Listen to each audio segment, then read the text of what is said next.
Hi hello welcome to talk of the town. So ఈ రోజు మన గెస్ట్ వచ్చేసి అర్చనా నందూరి గారు, psychologist, the famous psychologist in Hyderabad. So మనం ఇప్పుడు విద్యారణ్య కౌన్సిలింగ్ సెంటర్లో ఉన్నాం. అసలు ఈ యువతరం ఎట్లా కొంచెం స్ట్రెస్కి గురవుతున్నారు, అలాగే సూసైడికల్ థాట్స్, మన సొసైటీలో చాలా అంటే చాలా అన్యాయాలు జరుగుతున్నాయి ఆడపిల్లల మీద. సో పిల్లలకి అలాగే యూత్కి, లేడీస్కి అందరికీ కూడా గుడ్ టచ్ బ్యాడ్ టచ్ గురించి డిస్క్రైబ్ చేస్తూ ఈరోజు మన ఇంటర్వ్యూ కొనసాగిద్దాం. సో ఈరోజు మనతో అర్చనా నందూరి గారు ఉన్నారు. Hello ma'am. హలో, ఎలా ఉన్నారు? I'm good. How about you? Ya ma'am, I'm good. So చాలా డేస్ అయింది మిమ్మల్ని చూసి. Yes, same here. ఎలా ఉన్నారు ma'am? So finally yes, all going good. మనం గుడ్గానే ఉన్నాం, but society is in good, right? So సొసైటీలో అయితే చాలా జరుగుతున్నాయి మ్యామ్. అంటే యంగ్స్టర్స్ అవనివ్వండి, పెద్దవాళ్ళు అవనివ్వండి, ఓల్డ్ పీపుల్ అవనివ్వండి, అంటే వాళ్ళకున్న స్ట్రెస్ వల్ల చాలామంది సూసైడ్ థాట్స్ వస్తున్నాయి. అసలు ఎందుకు వస్తున్నాయి మ్యామ్ ఆ థాట్స్? ఒక్కసారి చెప్తారా మాకు? షూర్. సో స్ట్రెస్ ఈ పదం మనం ఇవాళ రేపు ఒక ఎల్కేజీ పిల్లాడి దగ్గర నుంచి ఒక 60 years వాళ్ళ వరకు కూడా వింటున్నాము. కానీ స్ట్రెస్కి యాక్యురేట్ మీనింగ్ మార్చేశారు. ఎందుకు అంటే స్ట్రెస్ అనేది ఒక స్టేట్ ఆఫ్ మైండ్. ఓకే. మనం ఎక్స్పెక్ట్ చేసేదానికి జరిగేదానికి మధ్యలో ఉండే గ్యాప్ ఏదైతే ఉందో అదే మనకి స్ట్రెస్ని క్రియేట్ చేస్తుంది.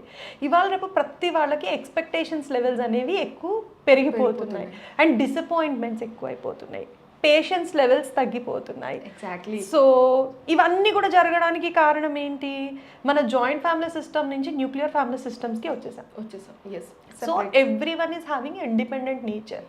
ఇండిపెండెంట్ నేచర్ మూలంగా నేను అనుకుంది జరగాలి అని ఆలోచించడం తప్పితే పక్క వాళ్ళకి కావాల్సింది ఏంటి, అడ్జస్ట్మెంట్ ఏంటి, రెస్పెక్ట్ ఏంటి, ఇవన్నీ పోయాయి. పేరెంట్స్ కూడా అందరూ వర్కింగ్ అవ్వడం మూలంగా చిన్నప్పటి నుంచే ఏది కూడా సడన్గా పెద్దగా అయిన తర్వాత ఒక నేచర్ డెవలప్ అవ్వదు. రైట్ ఫ్రమ్ సీడ్ లెవెల్ నుంచే అది స్టార్ట్ అవుతుంది.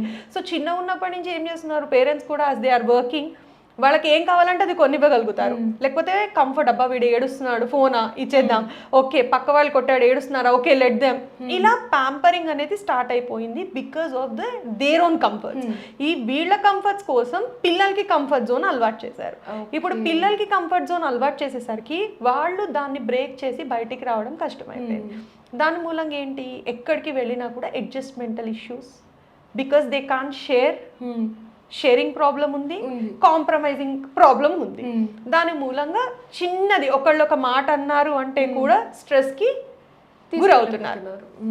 ఈ స్ట్రెస్కి లోన్ అవ్వగానే పేరెంట్స్ వెంటనే ఆబ్వియస్గా అయ్యో మా అబ్బాయి కష్టపడిపోతున్నాడు, so they take a stand rather than supporting, telling a child like you know ఇందులో ఏముంది, దాన్ని చిన్నగా చేసి చూపించడం కంటే చైల్డ్కి ఎస్ ఇది నిజంగా పెద్దది అని చైల్డ్కి స్టాండ్ తీసుకుని ఆ సిచ్యువేషన్ని కోపప్ అవ్వడం సెల్ఫ్గా నేర్పించట్లేదు. వీళ్ళు ఇండిపెండెంట్గా చైల్డ్ని గ్రో అవ్వనియట్లేదు. దాని మూలంగా ఏమైంది, వాళ్ళకి ఆ ఇండిపెండెన్సీ, ప్రాబ్లమ్స్ని ఫేస్ చేసే కెపాసిటీ అనేది కంప్లీట్గా పోతుంది. ప్రాబ్లమ్స్ని ఫేస్ చేసే కెపాసిటీ పోయేసరికి ఎన్ని రోజులు మనతో ఒకళ్ళు ఉండి ఇది ఫేస్ చేయడం నేర్పిస్తారు? At certain point of time in society we need to face the things. అమ్మా నాన్న ప్రతి చోటకి రాదు. సో బుల్లియింగ్ ప్రాబ్లమ్స్ ఉంటాయి, ఓకే, టీజింగ్ ఇష్యూస్ ఉంటాయి. ఈ మధ్య అడాల్సెన్స్కి రాగానే లవ్ బ్రేకప్స్ ఇలాంటివన్నీ పెరిగిపోతున్నాయి. సో ప్రతి చిన్నది తట్టుకోలేకపోవడంగానే ఇంకంతే లైఫ్ ఎండ్ చేయడం అన్నది తప్పితే ఇంకోటి కనిపించట్లేదు. ఎందుకు అంటే ఒకప్పుడు దీనికి ఇంకొక రీజన్, లైఫ్స్ అన్నీ ఎలా ఉండేవంటే చాలామందికి బేసిక్ నెసెసిటీస్ సాటిస్ఫై చేసుకోవడానికి ఉండేవి. ఎస్. అంటే ఒక ఇల్లు, మంచి గుడ్డ, తినడానికి తిండి, దానికోసం స్ట్రగుల్ ఉండేది. ఇప్పుడు luxuries is the life style. So ఎవరు దేనికి టెన్షన్ పడాల్సిన అవసరం లేదు, లైఫ్ స్టైల్ రిలేటెడ్. కాబట్టి సమస్యలు ఎక్కడున్నాయా అని ఏరి తెచ్చుకుని స్ట్రెస్కి లోన్ అవ్వడం జరుగుతుంది. So my request to every parent ఏంటి అంటే ఎమోషనల్గా పిల్లల్ని స్ట్రాంగ్ చేయడం చాలా ఇంపార్టెంట్. సో మనం వాళ్ళని ప్యాంపర్ చేసి బాగు చేస్తున్నామని అనుకోవద్దు, బాగా ప్యాంపర్ చేసి వాళ్ళ చాయిసెస్కి ఇంపార్టెన్స్ ఇచ్చి మనం వాళ్ళని ఎమోషనల్గా డౌన్ అయ్యేటట్టు చేస్తున్నాము. సో చిన్నప్పటి నుంచి వాళ్ళకి adjustment nature, understanding nature, compromising nature అనేవి నేర్పించడం చాలా ఇంపార్టెంట్. సో యూజువల్లీ ఇప్పుడు నవడేస్ కిడ్స్ ఎట్లా ఉన్నారంటే మొబైల్, మనకి తెలియని ఆప్షన్స్ కూడా వాళ్ళకి తెలుస్తున్నాయి. జస్ట్ 2 years 3 years కిడ్స్ కూడా చాలా అప్డేటెడ్గా ఉంటున్నారు. అండ్ ఇప్పుడు ఇన్స్టాగ్రామ్ వచ్చింది, రీల్స్ అంటున్నారు. చిన్న చిన్న పిల్లలు schooling 5th class 6th class 10th class వాళ్ళకి అసలు ఎక్స్ప్రెషన్స్ ఏంటో, అడల్టరీ ఎక్స్ప్రెషన్స్ పెడుతున్నారు. అసలు అలాంటి వాళ్ళ మైండ్ సెట్ ఏంటి మ్యామ్? అంటే చిన్న ఏజ్ ఎక్స్ప్లోర్ అట్లా మీకు గుర్తుందా చిన్నప్పుడు మనకి వేమన శతకంలో పద్యం ఉండేది, తినగ తినగ వేము తీయనుండు సాధనమున పనులు సమకూరు ధరలోన విశ్వదాభిరామ వినురవేమ. ఇప్పుడు వీళ్ళ సాధనం ఎందులో వెళ్తోంది? మొబైల్ బ్రౌజింగ్ లో, ఇంటర్నెట్ బ్రౌజింగ్ లో వెళ్తుంది. అన్ఫార్చునేట్లీ వీళ్ళు ఏ యూట్యూబ్ ఛానల్ ఓపెన్ చేసినా మధ్యలో అన్వాంటెడ్ స్టఫ్ రావడం అనేది జరిగిపోయింది. ఈ అన్వాంటెడ్ స్టఫ్ పెద్దవాళ్ళు వస్తేనే ఇగ్నోర్ చేయలేరు, మరి పిల్లల మనసు ఫస్ట్ క్యూరియాసిటీ ఇది ఏంటి అని తెలుసుకోవాలని ఒక థాట్ ఉంటుంది. అండ్ ఈవెన్ నేను మా పిల్లలు చూస్తున్నప్పుడు కూడా నేను చూసాను, గేమ్స్ కూడా ఎలా డిజైన్ చేశారంటే కార్టూన్స్, గేమ్స్ అన్నిట్లో కూడా love, girl friend, boy friend, relationships ఇలాంటి లాంగ్వేజెస్ ఎక్కువ వాడుతున్నారు. మరి పిల్లల మైండ్లో మనం ఏదైతే చూస్తామో అదే డేటా మైండ్లో ప్రాసెస్ అవుతుంది. సో దానివల్ల వాళ్ళకి mobile is the biggest enemy to children. దాన్ని ఇప్పుడు కరోనా తర్వాత అన్ని ఆన్లైన్ క్లాసెస్ వచ్చేసి ఆ పరంగా పేరెంట్స్ ఇస్తూ ఉంటే మొబైల్స్, బట్ అల్టిమేట్లీ అది నెగిటివ్ జోన్లోకే పోతుంది 100%. ఎందుకు అంటే ల్యాప్టాప్స్ పెట్టినా కూడా మనకి తెలియని చాలా ఆప్షన్స్ వాళ్ళు, బికాస్ మనకైతే అది పాడైపోతుంది అన్న భయం ఉంటుంది, వాళ్ళకి ఆ భయం ఉండదు కాబట్టి they explore it to the maximum extent. ఆ ఎక్స్ప్లోర్ చేయడంలో ఏమవుతుంది అంటే మమ్మీ రాగానే స్కూల్ ట్యాబ్ ఓపెన్ అవుతుంది, మమ్మీ వెళ్ళంగానే వేరే ట్యాబ్ ఓపెన్ అవుతుంది. దట్స్ హౌ ఆ మల్టీ టాస్కింగ్ లో వాళ్ళు. సో పోస్ట్ పాండమిక్ చాలా cases, child cases, couple cases చాలా ఎక్కువ అయ్యాయి, ఇంక్రీజ్ అయ్యాయి. చైల్డ్ బిహేవియరల్ ఇష్యూస్ అయితే I have complaints from many schools. Special గా సెషన్స్ అడగడం కూడా. ఎందుకు అంటే అసలు నేను కూడా చూసి షాక్ అయ్యాను, ఒక 8th క్లాస్ వాళ్ళు ఒక బీటెక్ ఆ రేంజ్ లోపల థింకింగ్ స్టైల్ ఉంది. ఈవెన్ మా జనరేషన్స్ లో ఒక 23 years 25 years కి ఉండే ఇన్ఫర్మేషన్ ఏదైతే ఉందో ఇప్పుడు వీళ్ళకి 12-13 years కి ఉంటుంది. అండ్ ఇంకొకటి ఏంటంటే మ్యామ్, చిల్డ్రన్స్ మూవీస్ చూసి ఇన్ఫ్లుయెన్స్ అవుతున్నారు. వాళ్ళ ఫేవరెట్ హీరోల డ్రెస్సింగ్ అవ్వాలి, వాళ్ళ ఫేవరెట్ హీరోల మ్యానరిజమ్స్ చూపించాలి, అలానే నా హీరో ఇట్లా లవ్ చేశాడు కదా నేను కూడా ఇలా రిలేషన్లో పోవాలి, అట్లా మైండ్ సెట్కి వచ్చేస్తున్నారు కిడ్స్ అందరూ. అది దాని గురించి ఏం చెప్తారు మ్యామ్? పిల్లలు అలాంటి థాట్స్ వస్తే ఎట్లా కంట్రోల్ చేసుకోవాలి? సింపుల్ అండి. ఇప్పుడు నేను మిమ్మల్ని చూసి చప్పట్లు కొట్టాను, నేను కాదు మీ చుట్టూ ఉన్నారు వాళ్ళు మిమ్మల్ని చూసి చప్పట్లు కొట్టారు, ఆడియన్స్ ఏం ఫీల్ అవుతారు? ఓ షీఈస్ ద ఐడియల్ పర్సన్ కదా. మరి అందరూ చప్పట్లు కొట్టి ఎవరు హిట్ అవుతున్నారు, ఎలాంటి క్యారెక్టర్స్ హిట్ అవుతున్నాయి, అప్పుడు చిన్నపిల్లలు మెచ్యూరిటీ లెవెల్ ఉండరు, ఓ హీఈస్ ద హీరో అనే మైండ్ వాళ్ళకి వెళ్తుంది. సో ఎవరైనా హీరో లాగానే కదా ఉండాలనుకుంటారు. సో వాళ్ళ దృష్టిలో ఇది హీరో అనే ఇమేజ్ పడుతుంది కాబట్టి హీరో అంటే ఈ క్వాలిటీస్తో ఉండాలి అన్నంత వరకే వాళ్ళ మైండ్ ప్రాసెస్ చేస్తుంది. మీకు ఎలా అనిపిస్తుంది మ్యామ్, సినిమాల ప్రభావం పడుతుందంట? 100%. మనం ఏది చూస్తామో ఏది వింటామో దాని ప్రభావం ఎప్పుడు మనిషి మీద పడుతుంది. అందుకని చిన్నప్పుడు మన పెద్దవాళ్ళు చెప్పేవారు, చెడు వినొద్దు, చెడు చూడొద్దు, చెడు మాట్లాడద్దు. ఎగ్జాక్ట్లీ. మన చిన్నప్పుడు ఎట్లా ఉండేదంటే అసలు కొన్ని మూవీస్ చూసినా కూడా చూనిచ్చేవారు కాదు, బట్ ఇప్పుడు పేరెంట్స్ చాలా లీజర్గా వదిలేస్తున్నారు. అది ఎంతవరకు కరెక్ట్? ఇక్కడ నేను లీజర్గా వదిలేస్తున్నారు అని చెప్పలేనేమో కానీ వాళ్ళ బిజీ స్కెడ్యూల్స్ మూలంగా మానిటర్ చేయలేకపోతున్నారు. That is one factor. Second factor ఏంటి అంటే అవి కాకుండా వేరే సినిమాలు ఏమి ఉండట్లేదు వీళ్ళని తీసుకెళ్లాలన్న, there is no other choice. Third factor ఏంటి, మనం ఎంత రెస్ట్రిక్షన్ పెట్టినా చుట్టుపక్కల పిల్లలందరూ కూడా వాళ్ళకి ఒక ఇన్ఫర్మేషన్ ఉంటుంది. They come back and they say ఏదో ఒక వర్డ్ యూస్ చేస్తారు, what is this word, they go and start browsing. So ఇవాళ రేపు అంటే నేను కొన్ని చెప్పలేని వర్డ్స్ కూడా ఏంటి అంటే జస్ట్ 15 years 14 years వాళ్ళు they use for their chat. ఎందుకు అంటే most of the time they are watching this western movies. So ఇలాంటి లాంగ్వేజ్ అంతా కూడా దాని లోపల మన దగ్గర ఫాల్ లాంగ్వేజ్ ఏదైతే ఉందో వాళ్ళ దగ్గర అది చాలా క్యాజువల్ లాంగ్వేజ్. సో వీళ్ళు ఒకళ్ళనొకళ్ళు అడ్రస్ చేసుకోవడం కూడా అలాంటి లాంగ్వేజెస్ తో అడ్రస్ చేసుకుంటున్నారు. And unfortunately what is wrong with this ma'am, my mother is feeling bad about this అనేది వాళ్ళ స్టేట్ ఆఫ్ మైండ్. ఎందుకు వాళ్ళకి క్యాజువల్ థింగ్, బట్ పేరెంట్స్ కి we know what is that peer group impact. దీని మూలంగా parents ఎక్కడో village background వాళ్ళు అన్న లెవెల్లో ఫీల్ అవుతూ వీళ్ళు చాలా అప్డేటెడ్ గా ఫీల్ అవుతున్నారు. మళ్ళీ ఇదే ఎవరైనా వీళ్ళతో అబ్యూజివ్ గా ఉన్నా ఎవరైనా కమెంట్ చేసినా తీసుకోగలుగుతారా? తీసుకోలేరు. మరి ఈ లాంగ్వేజ్ ఎంకరేజ్ చేస్తుంది ఎక్కడి నుంచి? Film. So that's how the society is turning and the changes are coming. ఒకప్పుడు అసలు బేసిక్ దగ్గరే ఒక రెస్ట్రిక్షన్ అనేది ఉండేది, ఇప్పుడు shake and hugging it's a very common courtesy. Common courtesy అయినప్పుడు అవతల వాళ్ళు ఏ ఇంటెన్షన్తో చేస్తున్నారో ఎవరికి క్లారిటీ ఉండదు కదా, because it's a social norm. కాబట్టి సిచ్యువేషన్స్ వర్స్ట్ అయ్యే వరకు కూడా వీళ్ళు తీసుకుంటున్నారు. ఎగ్జాక్ట్లీ. అండ్ పెద్దవాళ్ళు కూడా చాలామంది హానర్ కిల్లింగ్ జరుగుతుంది కదా మ్యామ్, కాస్టిజం కోసం. మా అమ్మాయి మా కాస్ట్ వాడిని పెళ్లి చేసుకోలేదు అన్న పర్సెప్షన్. రీసెంట్లీ కూడా చాలా ఇన్సిడెంట్స్ జరిగినాయి, మన హైదరాబాద్లో జరిగినాయి, అదర్ స్టేట్స్లో కూడా జరిగినాయి. What about that ma'am? అంటే చిన్నపిల్లలు అంటే యంగ్ ఏజ్ తెలీదు, ఏది చూస్తే అది అడాప్ట్ అవుతారు. What about the elder people? Elder people అలాంటివి చేయడానికి కారణాలు ఏంటి, అసలు ఒక మనిషి తత్వం ఎట్లా ఉంటుంది అనేది సైకాలజీలో రేషనల్ ఎమోటివ్ బిహేవియరల్ థెరపీ అని ఉంటుంది. దాని కాన్సెప్ట్ ఏంటి అంటే అవుట్కమ్ ఆర్ రిజల్ట్. మనకు బయటికి కనిపించేది ఏంటి, ఇప్పుడు ఒక మర్డర్ జరిగింది, అది అవుట్కమ్ ఆర్ రిజల్ట్. అది ఎక్కడి నుంచి వచ్చింది, ఆయన బిహేవియర్, హీ అటెంప్టెడ్ సంథింగ్. ఈ బిహేవియర్ ఎక్కడి నుంచి వచ్చింది, తన ఎమోషన్. సో ఆ పర్టికులర్ పేరెంట్ ఎమోషనల్ స్టేట్ ఏంటి, పీక్స్ ఆఫ్ హేట్రెడ్ అండ్ ఫ్రస్ట్రేషన్లో ఉన్నాడు కాబట్టి he attempted this.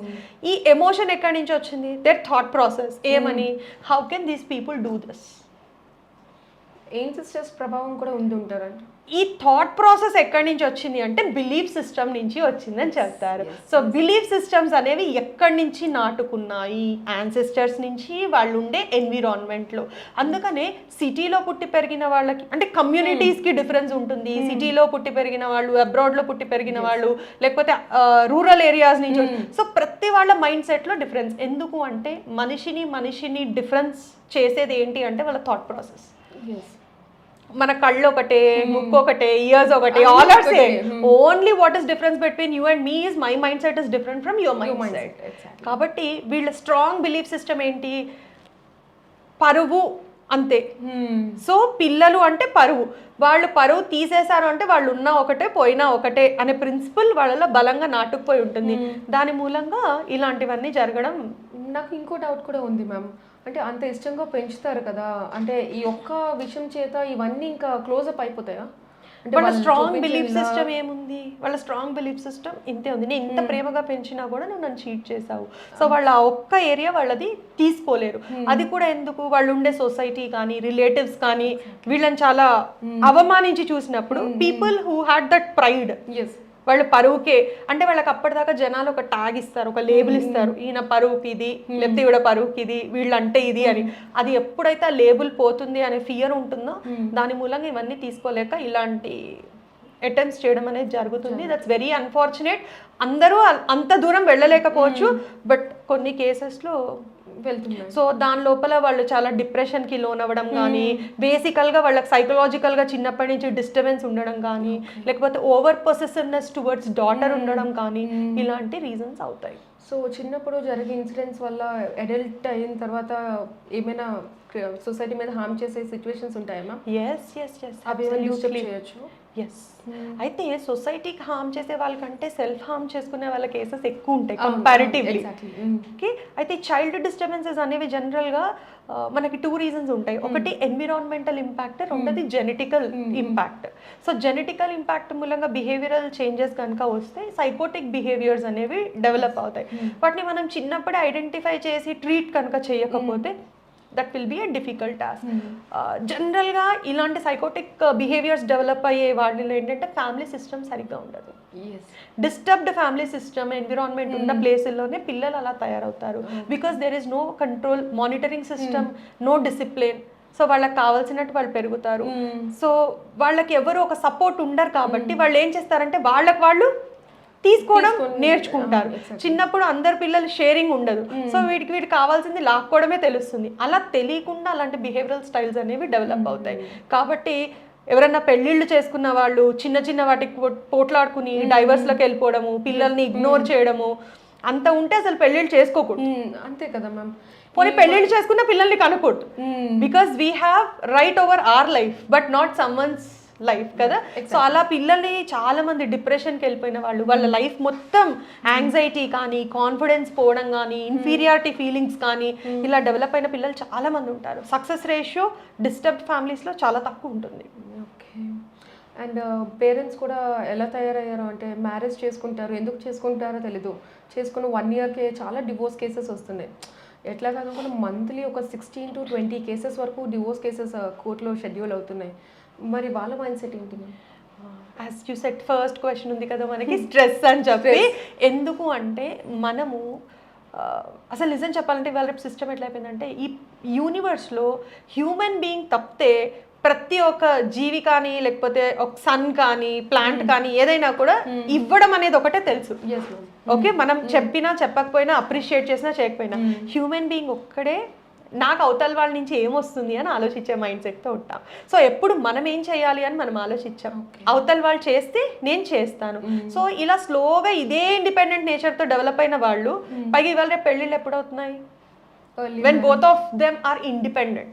Okay. So they are not dependent on the partner. You are financially strong. You have your own circle. You are physically fit. Yes. So only emotions ki మాత్రమే partner మీద dependent. So ఎప్పుడైతే ఇద్దరు ఇండిపెండెంట్గా ఉండి dependency తగ్గిపోతుందో self centric approach అనేది start అవుతుంది. నా need, నా అవసరం, నా కంఫర్ట్ అది బ్రేక్ అయిన క్షణంలో they'll move on to divorce. Fights start అయిన తర్వాత ఏమవుతుంది, నేనే ఎందుకు కాంప్రమైజ్ అవ్వాలి? ఈ ఫైట్స్ మధ్యలో ఒకవేళ ఏదన్నా మూడో వ్యక్తి కనుక ఎంటర్ అయ్యారు అంటే అది ఇంకా పెద్దగా అవ్వడం అనేది జరుగుతుంది. సో బేసికల్గా పిల్లలు ఉంటే కొంతమంది కాంప్రమైజ్ అవ్వడానికి ట్రై చేస్తారు. స్టిల్ మన సౌత్ ఇండియాలో ఇంకా అంత తొందరగా వెంటనే డైవర్స్కి వెళ్ళిపోవాలి అనే థాట్ ప్రాసెస్ కంటే okay let's give an attempt అనే వాళ్ళు ఉన్నారు. ఓకే, సో కొన్ని ట్రై చేసి అయితే వీళ్ళు ట్రై చేయడం ఎలా ఉంటుందంటే నేను మారుతానని ట్రై చేయరు, వీళ్ళు మారితే నేను ఉంటాను అని ట్రై చేస్తారు అల్టిమేట్లీ. సో మన మైండ్ సెట్ మనం మార్చుకోవడమే కష్టమైనప్పుడు పక్క వాళ్ళ మైండ్ సెట్ని ఎలా మారుస్తాం మనం? ఎక్స్పెక్టేషన్స్ పెరిగిపోతాయి. సో పర్పస్ ఆఫ్ మ్యారేజ్ అనేది మర్చిపోతున్నారు. It's complementing each other. Okay, but అది ఉండట్లేదు ఇవాళ రేపు. ల్యాక్ ఆఫ్ టైం అనుకోండి, lack of bonding, lack of communication, ఇవన్నీ కూడా రోల్. కాబట్టి ఇద్దరు కలిసి బాగుండాలంటే ఒకళ్ళ కోసం ఒకళ్ళం అని అనుకుంటేనే ఆ కాంబినేషన్ అనేది సెట్ అవుతుంది. బట్ నా కోసం నువ్వేం చేసావు అని క్వశ్చన్ వచ్చిన రోజున then the stress starts between both of frustration and it leads to fight. కొంతమంది జెంట్స్ ఏంటంటే ఆఫీస్లో ఉన్న చిరాకు హోమ్ మేకర్స్ మీద చూపిస్తారు, వాళ్ళ స్పౌస్ మీద. అట్లా వాళ్ళకి ఏంటి మ్యామ్, వాళ్ళు ఇట్లా స్ట్రెస్ ఫ్రస్ట్రేషన్ అనేది వైఫ్ మీద చూపించకుండా వాళ్ళు చేయాల్సింది ఏంటి? దాన్ని జనరల్గా డిస్ప్లేస్మెంట్ ఆఫ్ యాంగర్ అంటారు. డిస్ప్లేస్మెంట్ ఆఫ్ యాంగర్ అంటే బాస్ మీద ఎవరు అరవలేదు, ఎందుకంటే జాబ్ పోతుంది అనే ఫియర్. సో వైఫ్ ఎక్కడికి పోదు కదా, వైఫ్ పిల్లలు ఎక్కడికి పోరు. And they have a strong believe ఏంటంటే వీళ్ళని అర్థం చేసుకుంటారు. ఇప్పుడు నేను తిట్టిన నెక్స్ట్ మూమెంట్ వాళ్ళు అక్కడే ఉంటారు, ఐ కెన్ సే. కాబట్టి ఏంటంటే తెలియకుండానే అది రిఫ్లెక్షన్ ఇక్కడ అయిపోతుంది. కాబట్టి they need to start like you know వీళ్ళు ఊరికే దొరికారు కదా అని వీళ్ళ మీద అరవడం కంటే నన్ను డిస్టర్బ్ చేయొద్దు, గివ్ మీ సమ్ టైమ్ అని. ఓకే, కొన్ని మైండ్ఫుల్నెస్ టెక్నిక్స్ పాటించడము, లేకపోతే ఒక పేపర్ మీద like you know whatever they are feeling దాన్ని నోట్ చేయడము. ఇవాళ రేపు మొబైల్స్ ఉన్నాయి కాబట్టి వాయిస్ రికార్డర్లో చేసుకోవచ్చు. అలాంటి చిన్న చిన్న ఫాలో చేస్తే వీళ్ళ మీద అండం మానేసింది. అయితే దీనికి వైఫ్ సపోర్ట్ కూడా చాలా అవసరం. ఇఫ్ ఎట్ ఆల్ కొంతమంది హోమ్ మేకర్స్ ఉన్నప్పుడు ఏమవుతుందంటే రాగానే పాపం వాళ్ళు కన్సర్న్ తోటో రిపిటేటివ్ క్వశ్చన్స్ అడగడమో ఏదో చేస్తారు. జనరల్గా ఎవరు వర్కింగ్ ఉన్నా కూడా when multiple thoughts are running in mind will be fully packed. ఎవరైనా వచ్చి సడన్గా ఒక క్వశ్చన్ అడిగినప్పుడు అది మైండ్లో ప్రాసెస్ అవ్వాలంటే కష్టం. అది 2-3 సార్లు అడిగేసరికి వీళ్ళు ఇరిటేట్ అవుతారు. అయితే ఇరిటేషన్లో ఎప్పుడు ఎమోషన్ ఉన్నా అంటే ఇంటెలిజెన్స్ బ్లాక్ అయిపోతుంది. ఎందుకు ఇప్పుడు రోడ్ మీద ఏదైనా యాక్సిడెంట్ చూస్తాము, చూడంగానే షాక్ అయిపోతే నెక్స్ట్ ఇమీడియట్ స్టెప్ మనం తీసుకోలేము, రైట్? ఇప్పుడు క్రికెట్ గ్రౌండ్లో క్రికెట్ ఆడేవాడు ఎలా ఆడాలో మనం ఇక్కడ నుండి చెప్పగలుగుతాం, బట్ అదే గ్రౌండ్లో మనం నిలబడితే ఎందుకు అంటే we are involved. When we are involved we are attached. When we are attached right decision at right time చేయలేము, because emotionally we may lose the balance. ఇక్కడ కూడా ఏమవుతుంది అంటే వాళ్ళు స్ట్రెస్డ్ ఉన్నప్పుడు ఆ నెగిటివ్ ఎమోషన్ మూలంగా అరే నేను తినను అనకూడదు అన్న బ్యాలెన్స్ కోల్పోవడం మూలంగా ఇమీడియట్గా తన మీద రియాక్ట్ అవ్వడం స్టార్ట్ అవుతుంది. అవ్వగానే అక్కడి నుంచి ఫైర్, ఇక్కడి నుంచి fire, then it gets bigger thing అంతే. సో సొసైటీలో అయితే ఈ మధ్య చాలా రేప్స్ జరుగుతున్నాయి మ్యామ్. ఒకటి కాదు, రెండు కాదు, ఇయర్లీ చాలా అంటే చాలా వింటున్నాం మ్యామ్. ఒక 2-3 years బ్యాక్ దిశ కేసే చూసుకుంటే మనం అది అల్టిమేట్లీ ద మేజర్ ఇంపాక్ట్ చాలా మంది అమ్మాయిల మీద పడింది. ప్రియాంక ఎస్ ఆ అమ్మాయి అదే. ఇప్పుడు లారీ డ్రైవర్స్ వీళ్ళందరూ క్లీనర్స్ అందరూ పట్టి అమ్మాయిని అట్లా చేసి మళ్ళీ కాల్చి చంపేశారు మ్యామ్. అలాంటి సైకోయిజం మెంటాలిటీస్లో వాళ్ళ నుంచి మనల్ని మనం ఎట్లా రెస్క్యూ చేసుకోవాలి? సేఫ్టీ కదా. సో అంతే, మనకు సొసైటీ ఇలా ఉంది అని డే టు డే న్యూస్ పేపర్లో, యూట్యూబ్లో, టీవీలో అందరు చెప్తున్నారు. చెప్పినప్పుడు కూడా మనం ప్రికాషన్ లేకుండా ఎవరిని నమ్మలేము. ఎందుకు అంటే ఫుడ్, వాటరే కాదు, మనుషులు కూడా పొల్యూట్ అయిపోయారు. ఎగ్జాక్ట్లీ. సో ఎవరిని నమ్మలేము. సో ఎప్పుడు మన సేఫ్టీ, మనకు ఒక లైన్, ఒక లిమిటేషన్ ఉండాలి. అవతల వ్యక్తి ఎలాంటి వాళ్ళైనా సరే, వాళ్ళు మంచి వాళ్ళు అవ్వచ్చు, మహానుభావులు అవ్వచ్చు, బట్ స్టిల్ నేనంటూ ఇదే లిమిట్లో ఉంటాను. మనకి మనం సెల్ఫ్ ఇది చేసుకో 100%. అప్పుడు మనం అనుకున్నవన్నీ సాధించగలుగుతాము, సేఫ్గా ఉండగలుగుతాము. అలా కాకుండా జనరల్గా ఏం చేస్తామంటే, అరే మనుషులే కదా, ఎందుకంటే ఎవరి ఫేస్ మీద రాసి పెట్టి ఉండదు కదా these are good or bad అని చెప్పి. కాబట్టి మనము సేఫ్టీ తీసుకోవడము, దానికోసం పేరెంట్స్ పిల్లలకి అవేర్నెస్ క్రియేట్ చేయడం అనేది చాలా ఇంపార్టెంట్. ఎస్. కానీ ఇది ఎలా జరుగుతోంది సొసైటీలో అంటే, స్పెసిఫిక్గా ఆడపిల్లల్ని, ఒక బర్డ్ని గట్టిగా పట్టుకుంటే చచ్చిపోతుంది, వదిలేస్తే వెళ్ళిపోతుంది. సో జెంటిల్గా హ్యాండిల్ చేయాలి. టీనేజర్స్ అయినా, విమెన్, గర్ల్స్ అయినా అంతే. ఎందుకు అంటే ఆ ఏజ్లో మనం ఏం చేస్తాం, వాళ్ళని అరే బయట ఇలా జరుగుతుంది అని పూర్తిగా వెళ్ళనీయకుండా పట్టుకుని, అప్పుడు వాళ్ళకి బతకడం ఎలా వస్తుంది? ఎక్కడికి వెళ్ళినా ఎవరితో మాట్లాడడం రాదు, ఫియర్ ఫ్యాక్టర్ ఉంటుంది, డిపెండెన్సీ పెరిగిపోతుంది. అలానే ఫ్రీగా వదిలేస్తే సొసైటీ ఎవరిని ఎక్కడ అడ్వాంటేజ్ తీసుకుంటుందో మనకు తెలియదు. బికాజ్ వెస్టర్న్ కల్చర్ ఇంపాక్ట్ మన మీద చాలా ఉంది కాబట్టి వీళ్ళని వదులుతూ లిమిటేషన్స్ అనేవి క్రియేట్ చేయడం చాలా ఇంపార్టెంట్. అయితే ఆ లిమిటేషన్స్ని కూడా డామినేటింగ్ టోన్లో కానీ, రెస్ట్రిక్షన్ టోన్లో కానీ చెప్తే అవతల వాళ్ళు మన మాట వినరు. రియాలిటీ చూపిస్తూ, డిస్కషన్ మోడ్లో ఒక ఫ్రెండ్ లాగా గైడెన్స్ ఇస్తూ ఉంటేనే వాళ్ళు మన మాట వింటారు. చాలామంది పేరెంట్స్ చేస్తున్న మిస్టేక్ ఇదే. ఒకవేళ తనకి తెలిసి తెలియక ఏదైనా అడిగినా కూడా దే ఆర్ రిస్ట్రిక్టింగ్. అంటే ఇట్లా మళ్ళీ రిపీట్ చేద్దని చెప్తున్నారు తప్ప ఇలా ఎందుకు జరుగుతుంది, దీని నుంచి నువ్వు ఎట్లా ఓవర్కమ్ చేయాలని అయితే మాత్రం ఎవరూ చెప్పట్లేదు. సో పేరెంట్స్కి మైండ్ సెట్ చేంజ్ అయితే ఆటోమేటికల్ చిల్డ్రన్ కూడా చేంజ్ అవుతుంది. అందుకని ఆర్ట్ ఆఫ్ పేరెంటింగ్ ఇస్ చాలా ఇంపార్టెంట్. Yes, exactly. పిల్లలు బాగా మొండిగా అవుతున్నారు అంటే ఎక్కడ పేరెంటింగ్లో, అది మనం ఒప్పుకున్నా ఒప్పుకోకపోయినా కూడా పిల్లలు మొండిగానే ఉంటారు. కానీ వాళ్ళని ఎలా మౌల్డ్ చేసుకోవాలనేది మన చేతుల్లో ఉంది. కానీ చాలా మంది పేరెంట్స్ ఏమనుకుంటారంటే నేనున్న వేలోనే నేను ఉంటాను, బట్ పిల్లలే మారాలి అనుకుంటారు. అది కష్టం. ఎస్. అండ్ చాలామంది ఆడపిల్లలకి గుడ్ టచ్ ఏంటో, బ్యాడ్ టచ్ ఏంటో తెలియదు ma'am, especially school kids. Recently మీరు చూసే ఉంటారు డిఏవి స్కూల్లో ఇన్సిడెంట్. అంత చిన్న పాపను చూస్తే ఎవరికైనా ముద్దు చేయాలనిపిస్తుంది, బట్ దట్ రాస్కెల్స్ అసలు అట్లా చేస్తారని కూడా అనుకోలేదు. ఆ పాప వాళ్ళ పేరెంట్స్ ఎంత సఫర్ అయ్యారు అనేది క్లియర్లీ మనం చూసాం. అలాంటి వాళ్ళ నుంచి ఏంటి మ్యామ్, అసలు పిల్లలకి గుడ్ టచ్ అంటే ఏంటి, బ్యాడ్ టచ్ ఏంటి అనే చిన్న డిస్క్రిప్షన్ ఇవ్వండి మ్యామ్. షూర్. సో ఇది యాక్చువల్గా good touch, bad touch awareness ప్రతి స్కూల్ చిన్న పిల్లలకి నేర్పించాలి. ఎందుకంటే ఒక 3rd, 4th క్లాస్ వరకు కూడా వాళ్ళకి అవగాహన అనేది చాలా ఇంపార్టెంట్. సో స్పెసిఫిక్గా గర్ల్స్కి టీచర్స్ ఇవ్వచ్చు, ప్రొఫెషనల్స్ని పిలిపించచ్చు. అండ్ బేసికల్గా మదర్కి ఈజీ ఉంటుంది ట్రైన్ చేయడం అనేది. సో పసిపిల్లలు అనగానే ఎవరైనా చీక్స్ని ముట్టుకుంటారు, ఎత్తుకుంటారు, ముద్దు పెట్టుకుంటారు. బట్ ఇవాళ రేపు వాటన్నిటిని అవాయిడ్ చేయాలి అని పిల్లలకి నేర్పించడం ఇంపార్టెంట్.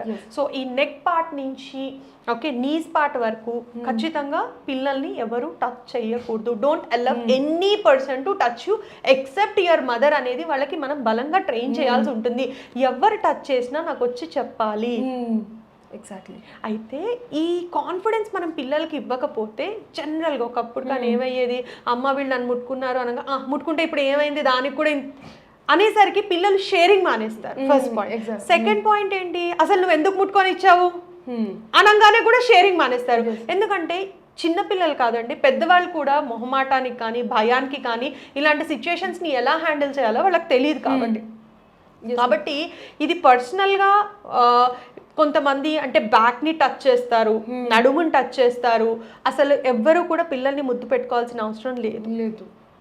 కానీ ఈ వెస్టర్న్ కల్చర్ ఇంపాక్ట్ మూలంగా ఎవరైనా ముట్టుకున్న తర్వాత ముట్టుకోకు అని చెప్పాలి అంటే అయ్యో మనం ఏదో ఊరువాళ్ళం అనుకుంటారేమో, రూరల్ బ్యాక్గ్రౌండ్ అనుకుంటారేమో, లేకపోతే బాగా నారో మైండెడ్ అనుకుంటారేమో అని మనం ఓపెన్ మైండెడ్ ఉన్నాము అని చూపించుకోవడానికి ఇలాంటి వాటికి రెస్ట్రిక్షన్స్ పెట్టడం మానేసాం.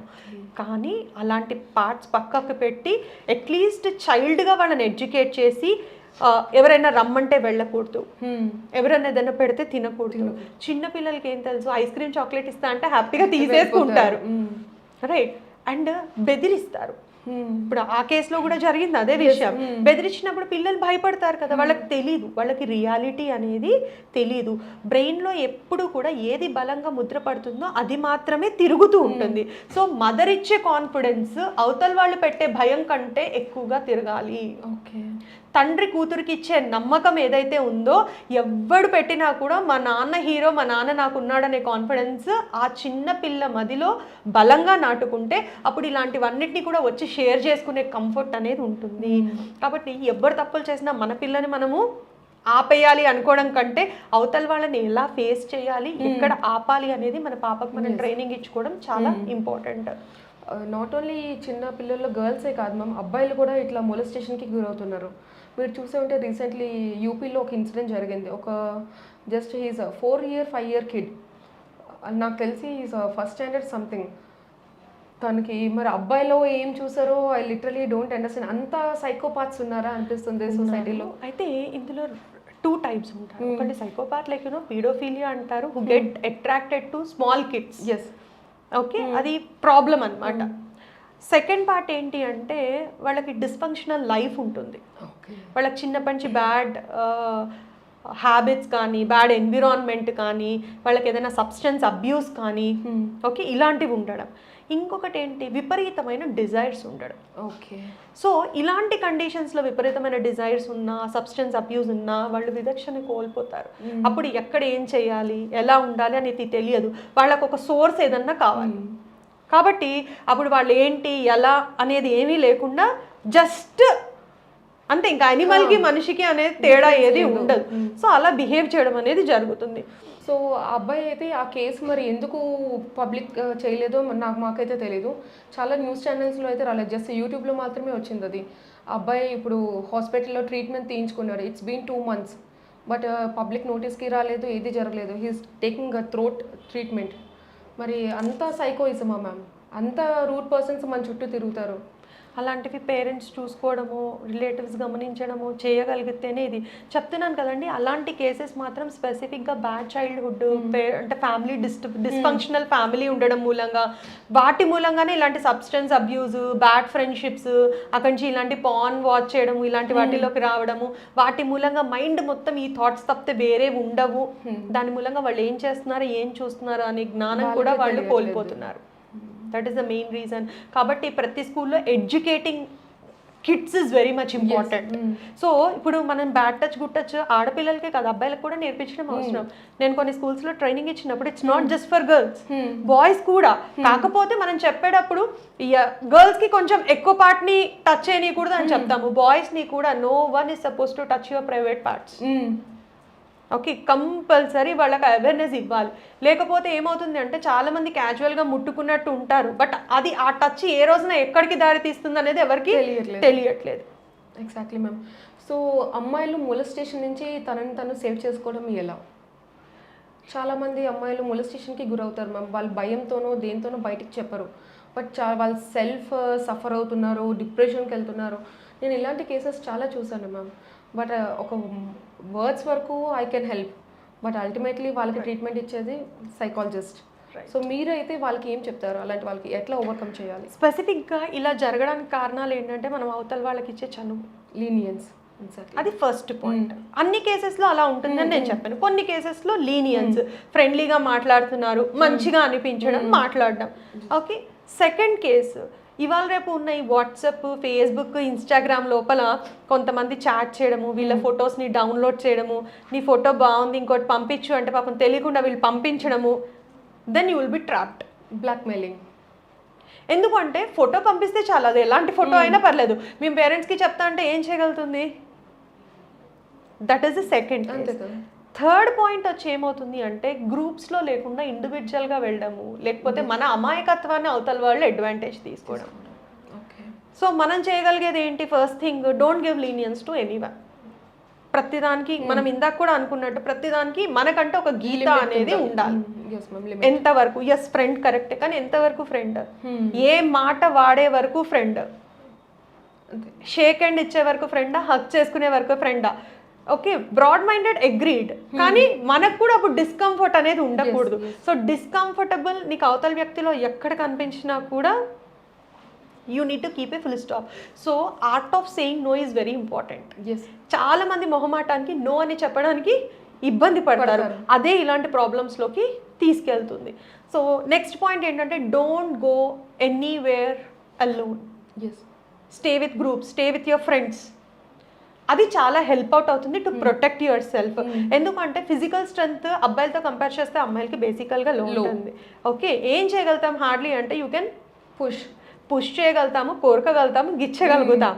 కానీ భయపడ్డప్పుడు పోలీస్కి ఫోన్ చేయడము, పరిగెట్టడము ఇన్స్టెంట్గా చెయ్యలేరు. ఎందుకంటే ఫియర్ డామినేట్ చేస్తుంది. You don't know what you have to do, just scream చేస్తాం. కాబట్టి అసలు అంత ఛాన్స్ తీసుకెళ్ళడం ఎందుకు? ఎగ్జాక్ట్లీ మ్యామ్, అంతే. ఇవన్నిట్లో మనం ఎప్పుడు ఇరుక్కుపోతాము అంటే పేరెంట్స్కి చెప్పకుండా మనం ఏమైనా స్టెప్స్ తీసుకుంటే, పేరెంట్స్కి చెప్పకుండా బయటికి వెళ్ళినప్పుడు, పేరెంట్స్కి తెలియకుండా ఫ్రెండ్షిప్ చేసినప్పుడు. కాబట్టి always share everything with your parents. You will be in a secured zone. Yes.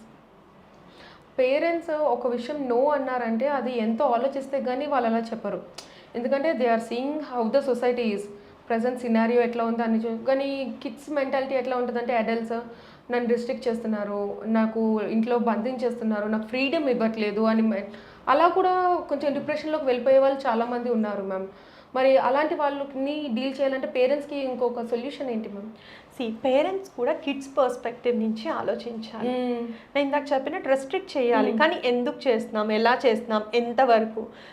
అందుకే నేను చెప్పాను, వాళ్ళ ఏజ్లో వాళ్ళు టీనేజ్ నుంచే పాస్ అయ్యారు, అప్పుడు how they use to feel. ఇప్పుడు మనకు వాళ్ళ ప్రొటెక్షన్ ఇంపార్టెంట్, వాళ్ళు మనల్ని అర్థం చేసుకోవడం ఇంపార్టెంట్. కాబట్టి ఇలాంటి వాటికి జనరల్గా ఫ్యామిలీ మీటింగ్స్ పెట్టుకోవడము. ఓకే, సొసైటీలో ఏం జరుగుతుంది, ఫస్ట్ డైరెక్ట్ గైడెన్స్ కంటే కూడా indirect way of telling a child is very much important. అంటే డైరెక్ట్గా నువ్వు ఇలా చేస్తే ఇలా అవుతుందని చెప్పడం కన్నా, నాకు కొలీగ్లో ఇలా షేర్ చేశారు, లేకపోతే రీసెంట్గా పేపర్లో ఈ కేసు జరిగింది, అలాంటివి చెప్పడం మూలంగా పిల్లల బ్రెయిన్లోకి అవి డైరెక్ట్గా వెళ్తాయి. అదే మనము అడ్వైజింగ్ లాగా, ప్రీచింగ్ లాగా చెప్పంగానే మైండ్లో conscious mind, sub conscious mind ఉంటుంది. కాన్షియస్ మైండ్ ఫిల్టర్ మూలంగా ఏం చేస్తుందంటే, అబ్బా ఇప్పుడు వీళ్ళు నాకు లెక్చర్ ఇస్తారు అని క్లోజ్ అయిపోతుంది. So this information will not go and get feeded in subconscious. అందుకని మనం ఏం చేయాలి అంటే వాళ్ళకి డైరెక్ట్ అడ్వైస్ ఇస్తున్నట్టు కాకుండా ప్రపంచం ఎలా ఉంది, ఏం చేస్తే ఎలా అవుతుంది, చాటింగ్ చేస్తే ఎలా అవ్వచ్చు, వీడియో కాల్స్ మూలంగా ఏం అవ్వచ్చు అనే జనరలైజ్డ్ ఇన్ఫర్మేషన్ ఫ్రెండ్లీగా మాట్లాడుతూ ఉంటే తెలియని ఇన్ఫర్మేషన్ అంతా వాళ్ళ బ్రెయిన్లో మనం ఫీడ్ చేస్తున్నాం. ఫీడ్ చేయడం మూలంగా జనరల్గా వాళ్ళు 90% ఏమీ చేయకుండానే ఉంటారు. అప్పుడు వాళ్ళకి నేను ఎందుకు చెప్తున్నాను, ఏం చెప్తున్నాను, సో ఎక్కడ పట్టుకోవాలో ఎక్కడ వదిలేయాలో పేరెంట్కి చాలా బాగా తెలియాలి. ఓకే, సో రూల్స్ ఫ్రేమ్ చేసేటప్పుడు fixed rules, flexible rules. Fixed rules ఎలా అంటే ఎథిక్స్కి, మోరల్స్కి, ఇలా సెక్యూరిటీకి సంబంధించినవి ఎట్టి పరిస్థితుల్లో ఇవి బ్రేక్ అవ్వవు అనే క్లారిటీ చైల్డ్కి ఇవ్వగలగాలి. ఫ్లెక్సిబుల్ అంటే like playing mobile, going to movies, friend birthday party, కొన్ని ఫ్లెక్సిబిలిటీస్ ఇవ్వచ్చు. ఇప్పుడు మనం చైల్డ్ని చిన్నప్పటి నుంచి కండిషనింగ్ అంటారు, క్లాసికల్ కండిషనింగ్. అంటే మనం వాళ్ళని ట్యూన్ చేస్తూ ఉంటే వాళ్ళు ఫిక్స్ అయిపోతారు, ఓకే మా అమ్మకి ఇది నచ్చదు, మా నాన్నకి ఇది నచ్చదు. అలా కాకుండా మా అమ్మ బిజీగా ఉన్నప్పుడు అడిగితే మొబైల్ ఇస్తుంది అంటే you are breaking a rule, you are making a rule. So child ఏం చేస్తాడంటే సిచ్యుయేషన్ ని బాగా అబ్జర్వ్ చేసి he will start taking. Exactly. And ఇందాక మీరు ఒక క్వశ్చన్ అడిగారు, హస్బెండ్ ఇంటికి వచ్చిన తర్వాత యాంగర్ని వైఫ్ మీద చూపించడం రిలేటెడ్. హస్బెండ్ వైఫ్ మీదనే చూపించక్కర్లేదు, ఈ తల్లి పిల్లల మీద చూపించడం కూడా జరుగుతుంది. ఇలా మొగుడు పెళ్ళాలకున్న సమస్యలు పిల్లల మీద చూపించిన, అమ్మకున్న సమస్యలు పిల్లల మీద చూపించిన, వీళ్ళకి తెలియని ఫ్రస్ట్రేషన్ అనేది బిల్డప్ అయ్యి పేరెంట్స్కి ఎగెనెస్ట్గా. ఎందుకంటే ప్రతి వాళ్ళకి వాళ్ళని అవతల వ్యక్తి అర్థం చేసుకోవాలి అనే ఒక ఫీలింగ్ ఉంటుంది. మనము అర్థం చేసుకుని సలహా ఇస్తే దెల్ బి పేషెన్స్, జస్ట్ వినకుండానే అడ్వైజ్ ఇస్తే they will start becoming rebel.